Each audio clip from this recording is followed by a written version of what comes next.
sore ini saya ada di ruang podcast Metaverse Siega. Siega itu sistem informasi, kemudian e-commerce, kemudian game tech, dan satu lagi aksi Unika Sugio Pranoto. Nah, sore ini saya kedatangan Bu Tia Hendar Prihadi. Bu Tia itu adalah ketua tim penggerak PKK Kota Semarang. Kebetulan juga kemarin baru saja mendapat penghargaan Satya Lancana ya Bu ya, dari Pak Jokowi. Iya, betul. Iya. Iya, kemudian ada juga Prof. Ridwan Sanjaya. Nah, kali ini kita ngobrol yang ringan-ringan aja deh, karena saya tahu Bu Tia itu pasti punya memori yang lebih soal kampus Unika Sugio Pranoto. Betul nggak Bu? Iya. Sugio Pranoto itu penuh kenangan. Oke. Bu, sebelum ke Prof. Ridwan, saya mungkin ke Bu Tia dulu. Bu, ketika menginjak kampus Unika, pertama kali yang diingat Bu Tia apa Bu? Mungkin flashback zaman dulu. Oke. Jadi waktu itu tahun 90 saya mulai masuk kuliah. Dan kampusnya masih di bawah, masih di Jalan Pandenaran. Ya, seperti layaknya mahasiswa baru pasti senang bertemu dengan banyak teman yang baru, kemudian dosennya juga sangat luar biasa. Jadi walaupun kadang-kadang orang bilang kalau kuliah berbeda dengan SMA itu kan masa-masa yang indah gitu ya. Kalau saya melihat kuliah itu juga nggak kalah indahnya. Jadi teman-teman baik, dosen-dosen baik, kemudian kegiatannya juga menyenangkan gitu Mbak Umi. Oke. Ya, nanti saya akan mengulik apakah Bu Tia sempat nakal dalam tanda petik ya. Kalau teman-teman mahasiswa kan kadang-kadang bolos, kemudian nyontek atau apapun. Saya ke Prof. Ridwan dulu. Prof, Bu Tia ini kan salah satu alumni kebanggaan dari Unika Sugio Pranoto. Nah, bisa cerita Prof, aktivitas Bu Tia setelah tidak kuliah di Unika. Ya, baik. Saya itu mengenal dekat dengan Bu Tia ketika ada di universitas, di rektorat. Jadi Bu Tia ini ketua Ikatan Alumni Unika Sugio Pranoto atau IKASUPRA. Wow. Jadi menarik ini karena Bu Tia yang sudah sesibuk ini, istrinya Pak Wali Kota, tetapi mau jadi ketua Ikatan Alumni. Nah, biasanya kalau di mana-mana itu kalau saya lihat yang namanya ketua ikatan alumni kalau pejabat itu pasti komunikasinya kurang. Biasanya kan aktivitas di luar tinggi gitu kan. Tapi ternyata tidak. Ketika saya jadi rektor itu malah justru pertemuan-pertemuan dengan ketua ikatan alumni itu sering sekali terjadi.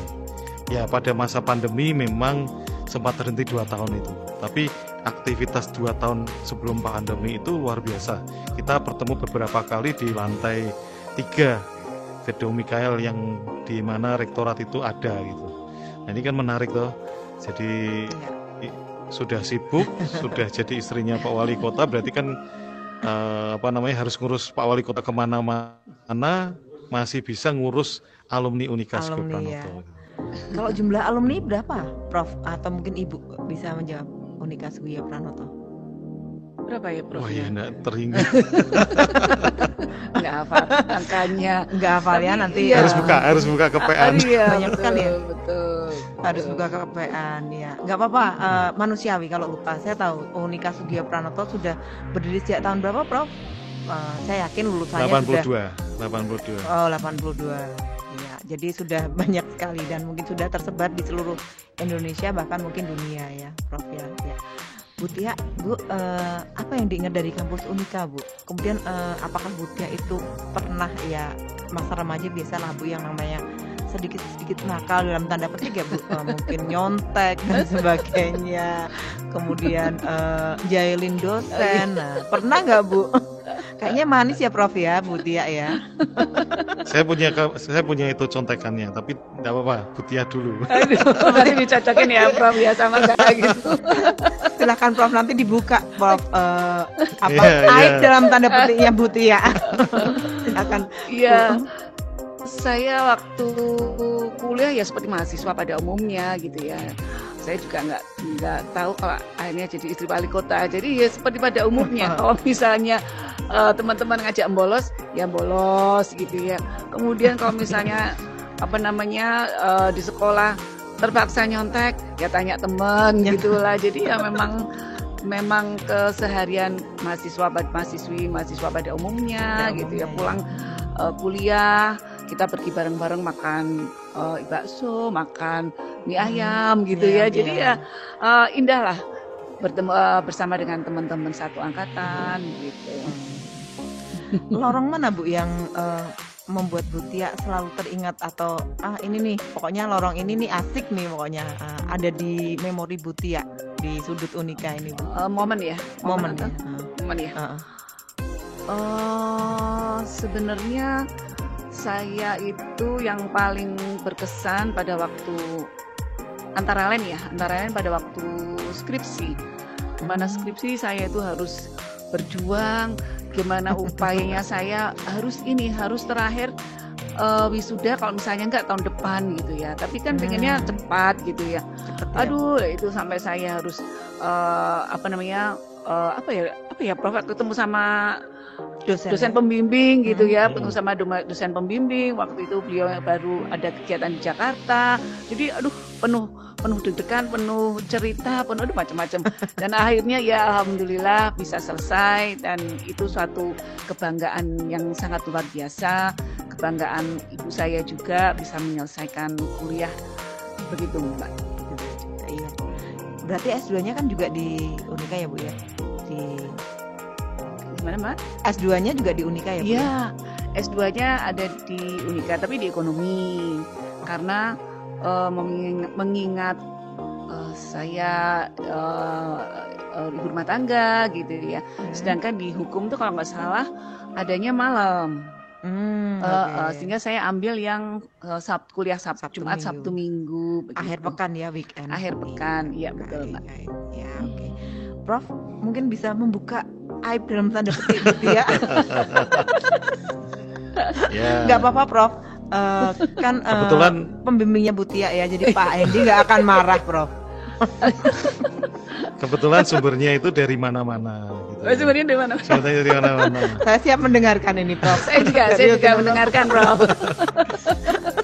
Jadi beberapa kolega itu kan juga sharing, wah dulu Bu Tia waktu kuliah pertama kali di fakultas hukum itu dosennya muda-muda kan. Pikirnya kan nggak ada pasangannya Bu Tia gitu kan. Nah pada naksir Bu Tia. Oh gitu ya. Gitu ya Prof ya. Bunga kampus nih Prof ceritanya. Bunga kampus nih Prof ceritanya. Bunga kampus. Padahal menurut Pak Hendy toh kami itu sudah pacaran sejak SMA katanya. Gitu. Nah, berarti itu kan nggak kelihatan gitu, nggak ketahuan. Nah, gitu. Nah kan bikin patah hati banyak orang gitu. Ini Bu Tia. Ternyata aibnya itu ya Prof ya, dalam tanda petik ya. Saya kira saya serius tadi dengerin, ternyata apa dosen atau apa, ternyata enggak ya Prof. Iya, waktu itu memang dosennya masih muda-muda ya Prof ya. Masih muda-muda. Yang baru lulus S1 kemudian baru proses belajar ke S2. Ya masih muda-muda. Ya itu mungkin salah satu yang membuat indahnya waktu saya kuliah Prof. Ya. Dosennya masih muda-muda. Iya. Bu, mungkin lihat perkembangan Unika sekarang gimana Bu Tia? Sangat luar biasa. Kan... sangat luar biasa, perkembangannya sangat luar biasa. Kampusnya besar, nyaman, dan sekarang fakultasnya juga banyak gitu ya Prof ya. Banyak, yeah. Dan yang membuat saya bangga itu universitas yang dari beberapa masukan-masukan itu ada happy-nya di sini. Iya, jadi nggak proses belajar terus ya, tapi ada happy-nya di sini. Kegiatannya juga sangat luar biasa. Kemudian dapat menyesuaikan situasi dari pandemi kemarin, yang kita nggak boleh kemana-mana ya. Tapi Unika mempunyai konsep KKN tersendiri ya. Itu yang membuat saya pribadi bangga. Jadi memang harus menyesuaikan dengan situasi. Walaupun pandemi, tetap kurikulumnya tetap jalan dengan baik, tinggal inovasinya bagaimana menyesuaikan dengan situasi pada saat ini. Luar biasa. Iya, ya. Prof, kalau Bu Tia ini kan tadi ketemu Pak Hendi di Unika juga ya, Prof ya. Prof punya bocoran lain nggak, Prof, soal Pak Hendi dan Bu Tia ini, Prof? Harus dibocorkan, Prof. Jangan sampai di sini aja, Prof. Ya, yang saya tahu itu sih. Tapi kan memang dulu seperti yang disampaikan Bu Tia ya, dosen itu kan tidak harus S2, jadi S1. Begitu lulus langsung bisa jadi dosen. Nah, padahal Bu Tia ini kan baru masuk, jadi selisih kan hanya 4 tahun gitu. 4 tahun. Iya. Selisihnya 4 tahun kan masih tergolong muda. Makanya kan begitu, karena banyak juga kejadian dosen dapat pasangan dari mahasiswanya itu juga ada gitu. Makanya kan ada kemungkinan seperti itu gitu. Nah, ternyata kan nggak tahu kalau ternyata Pak Hendi sudah pacaran dari sejak muda gitu. Tapi terlepas dari itu, akhirnya pasangan ini menjadi pasangan wali kota dan istri wali kota ya, Prof ya, dan membanggakan Unika ya. Ya, yang membanggakan Unika, bukan Unika saja, tapi juga Semarang, bahkan mungkin Indonesia Semarang, ya. Indonesia ya. Salah satunya tentu Unika juga kan, Prof. Karena lulusan Unika kan. Betul. Ya. Mungkin sedikit beralih dari nostalgia, Bu. Kita kemarin kan saya lihat Ibu Tia ini dapat penghargaan dari Pak Jokowi, kalau nggak salah, Satya Lencana Karya. Kemudian Bu Tia juga Ketua Forum Kota Sehat Kota Semarang. Nah, mungkin bisa cerita, Bu, sedikit tentang Kota Sehat ini, Bu. Oh iya, ya. Jadi mungkin informasi Mbak, kalau mohon informasinya Mbak, informasi saya Ketua Forum Kabupaten Sehat Nasional, Mbak. Alhamdulillah kemarin waktu summit itu terpilih di tingkat nasional. Ya, jadi kota sehat itu memang kita melihatnya tidak hanya dari sisi sehat saja, dalam arti sisi sehat badan begitu saja, tapi lingkungannya juga harus sehat, sosialnya juga harus sehat, kemandiriannya juga harus sehat. Jadi satu cakupan yang menyeluruh untuk dikatakan sehat, dikatakan kota yang sehat. Nah, ini dasarnya adalah kesepakatan antara 2 menteri yang memberikan anjuran kepada kabupaten kota di Indonesia untuk membentuk forum kota sehat. Begitu, Mbak Uni. Iya, oke. Ya, baik, Bu. Prof, mungkin bisa komentar soal kota sehat Semarang. Kemudian apakah bisa dimasukin, kalau Prof Ridwan kan spesialisnya IT ya, Prof ya. Apakah bisa disinkronkan ini, Prof, antara keduanya, Prof? Ya, kalau kita lihat Pak Wali Kota ya, Pak Wali Kota itu kan kemarin disertasinya terkait Smart City. Smart City, oke. Nah, betul. Kemudian Bu Tia ini ada kemungkinan ada kaitannya dengan Pak Wali gitu, karena sekolahnya S3-nya sama gitu. Oh iya. Oke. Lanjut S3 ini. Nah, sementara Bu Tia sekali. Ya, membanggakan sekali karena ternyata sekarang ini para birokrat ya dan keluarganya itu tidak hanya berhenti hanya sampai di dunia politik saja, tetapi juga sampai dengan pendidikan yang tinggi ya gitu. Nah, kalau saya lihat dari Pak Wali yang di bidang Smart City-nya untuk disertasinya, kemudian Bu Tia ini kemudian punya banyak penghargaan terkait dengan kota sehat, ini sebetulnya sinkron. Ya, di dalam Smart City atau kota cerdas itu ada yang namanya Smart Living. Jadi Smart Living itu cerdas, ya, kota cerdas terkait dengan kehidupan masyarakatnya. Jadi tingkat kehidupan masyarakat itu menjadi lebih berkualitas dibandingkan sebelumnya. Nah, yang menarik ini kota Semarang ini kota yang adaptif. Jadi tidak hanya sekedar ikut-ikutan saja, tetapi juga mempertimbangkan kalau memang bisa menggunakan yang saat ini ada dengan menggunakan yang saat ini aja gitu. Tapi kalau bisa menggunakan yang lebih baik ketika diteliti bisa menggunakan berbagai hal yang baru sekarang, ya dipakai yang baru. Nah, ada juga yang hibrid gitu. Jadi kalau misalkan kita melihat penanganan stunting, ya penanganan stunting itu tidak hanya sekedar menggunakan cara-cara yang sudah ada, tetapi juga menggunakan Profesional, ya. software-software baru yang Oke. bisa berfungsi menggerakkan masyarakat. Nah, ini nanti mungkin perlu dikorek lagi nih Bu Tia nih, Ya. karena Bu Tia ini barusan meluncurkan aplikasi baru ini kaitannya dengan stunting ya. Santai. Gitu. Ya. Iya, oke, iya. Saya kembali ke Bu Tia. Bu, tadi Prof Ridwan sudah menjelaskan banyak aplikasi-aplikasi dan sebagainya. Kalau Semarang sebagai kota sehat sendiri, bagaimana Bu untuk mengadopsi teknologi ini, Bu? Oh ya, ya. Sebenarnya kayak misalnya stunting itu kami belum masuk ke aplikasi, Prof. Itu masih dalam Oke. bentuk program kegiatan. Tetapi kami tentunya koordinasi dengan dinas kesehatan. Jadi yang kota sehat itu salah satu pengampunya adalah dinas kesehatan yang nanti menurut dinas masih akan ada program-program bagaimana supaya melihat potensi dari warga masyarakat disesuaikan dengan tatanan-tatanan yang ada di kota sehat. Semoga segera ya Prof ya, segera supaya kita dapat melihat gambaran gimana sih kota Semarang ini dalam menjalankan kota sehat ini, Prof. Yang masih perlu panjang lagi, masih perlu konsultasi, koordinasi dengan dinas-dinas terkait. Begitu, Mbak. Oke. Kalau Prof Ridwan mungkin melihat Semarang sebagai kota sehat sendiri gimana, Prof?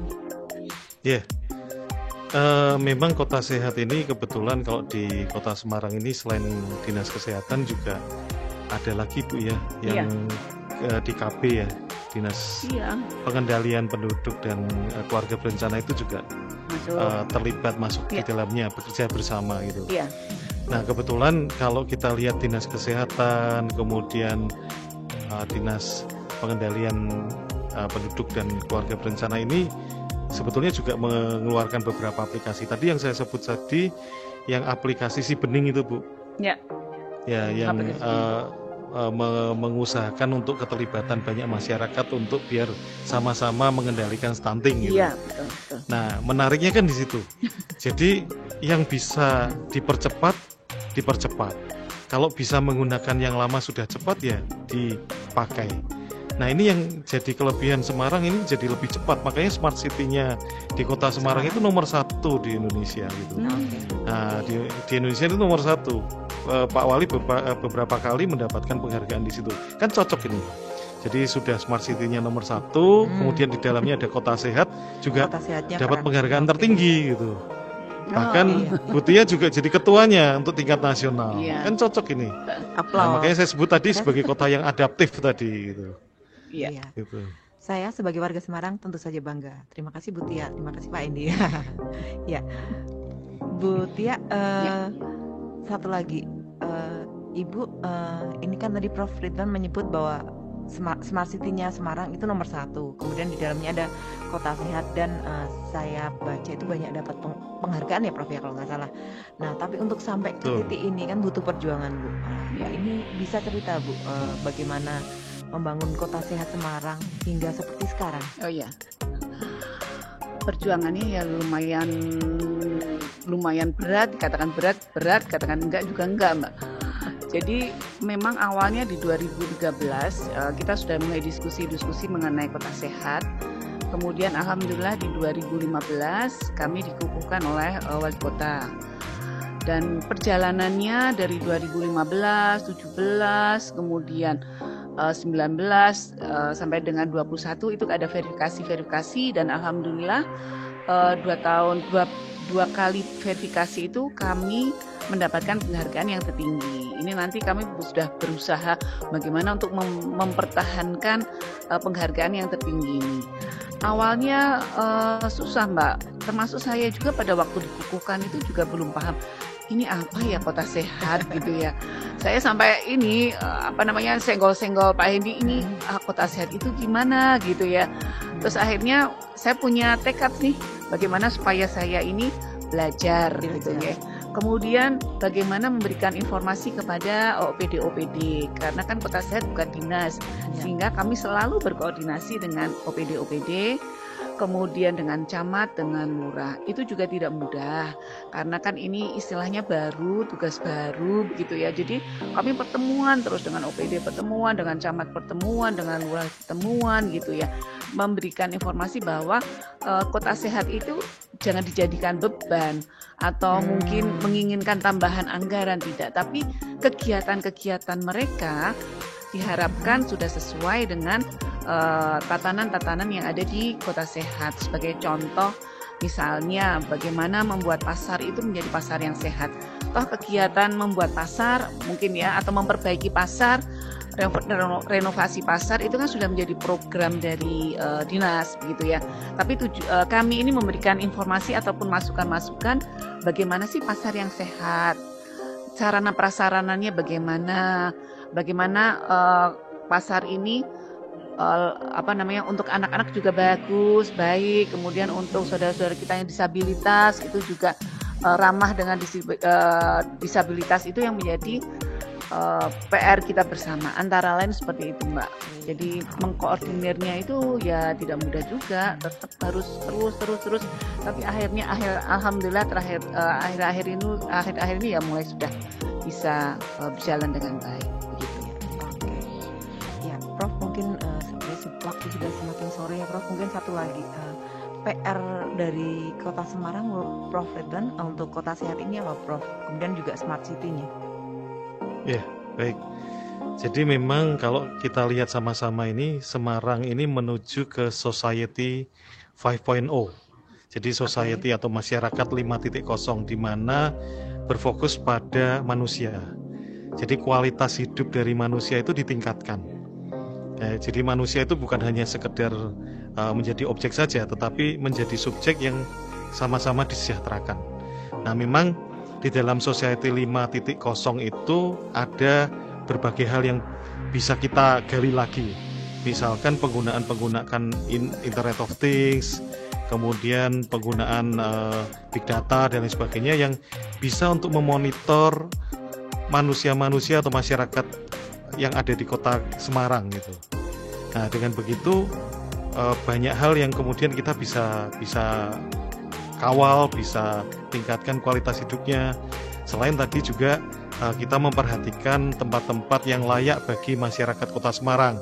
Nah, tempat-tempat yang layak bagi Kota Semarang itu kan juga bisa dikombinasikan dengan teknologi-teknologi terkini, di mana memantau kondisi-kondisi wilayah itu juga bisa menggunakan tadi yang namanya Internet of Things, Big Data, kemudian kecerdasan buatan gitu. Nah, ketika Society 5.0 ini bisa diterapkan di Semarang, maka pekerjaan mungkin jadi lebih mudah bagi Butia sebagai ketua kota sehat gitu, Semarang maupun nasional ya. Karena dengan begitu banyak hal yang bisa ditingkatkan, dijadikan tolok ukur untuk kemudian ditingkatkan. Oke, Ibu, sebelum mengakhiri obrolan sore ini, mungkin Butia ada harapan untuk warga Semarang, kemudian harapan untuk kota sehat Semarang sendiri seperti apa, Bu? Oh iya.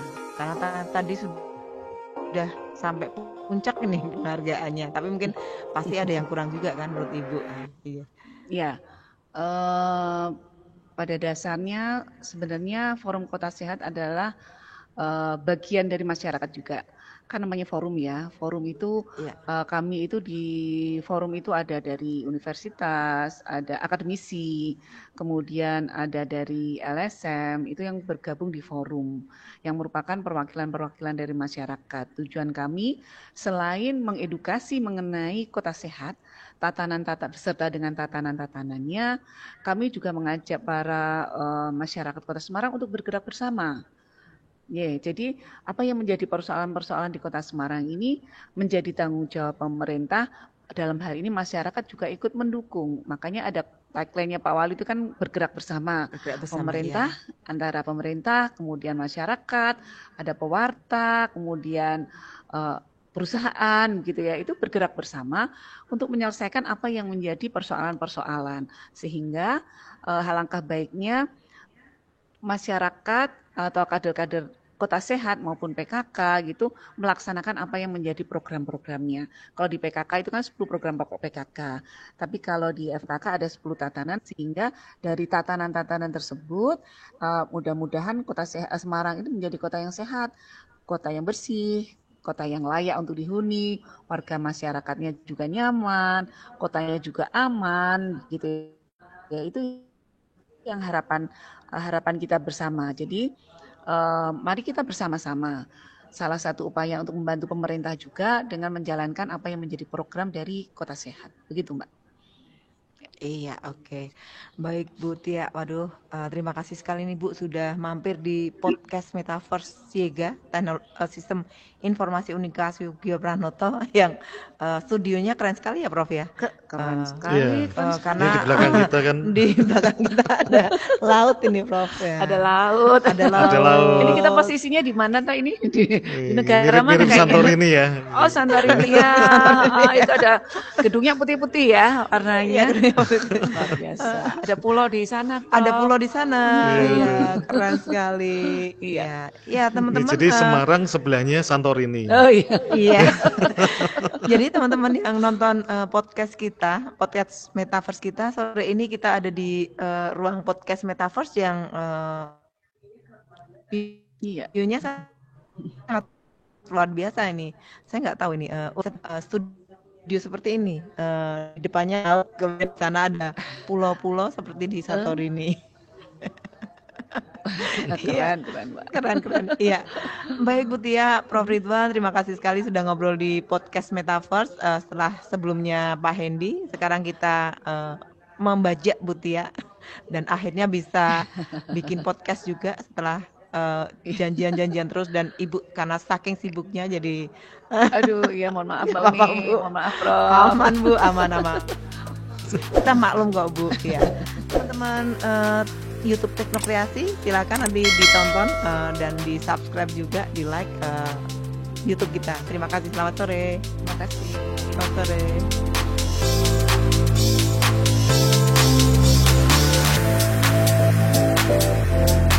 sore.